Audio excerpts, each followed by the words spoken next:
位伫咧永康南大附中日前因为兴建太阳能光电设施的工程，住伫咧附近的民众因为完全无接到任何相关的通知，感觉不满。经过协调了后，决定暂时停工，会另外搁找时间开会讨论。但是陈秋平议员煞接到民众通报，伫咧6月12号透早10点外附近的民众发现，目前还搁伫咧停工期间的工地，煞看到有怪手甲火车的出入，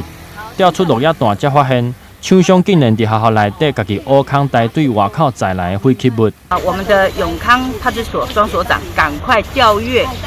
那个附近的那个监视系统，保全证据。然后我也请环保局赶快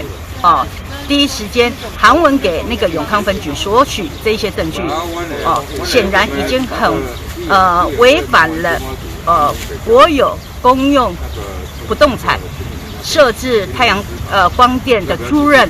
契约。伫咧6月16號透早，立法委員陳廷輝協同陳秋平議員、甲校方的人員，佮有環保局的人員，實際到現場會勘。目前廢棄物已經清走嘛，整理了清氣。是因为在整个绿能政策当中，厂商在施工还是要兼顾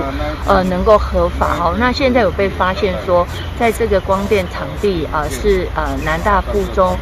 委外出去的这一块土地，基本上有所谓的挖，然后偷埋所谓从外面引入的废弃物。 如果是这样子的话，已经违反了我们在法里面所规定的，他在公共土地当中去埋设废弃物，所以这已经是违法了。学校这边也立刻函文给我们的那个太阳能厂商，那第一要求他们说明，第二要求他们改善，第三有相关的法律责任的话，我们学校一定就责。因为这边是学生的实习场地，不允许有任何的一个废弃物倾倒或掩埋的。 这种情势，立法委员表示，虽然环保是目前国家的政策之一，但嘛是需要透过合理的正当程序，针对这摆包商私自把废弃物带伫咧公共土地已经造成违法，同时嘛要提醒校方应该负起建工的责任，绝对袂当乌白带废弃物。校方表示会尽全力保护学生的安全，并配合相关的法令，对厂商做出纠正。台南新闻刘品言、林根采访报道。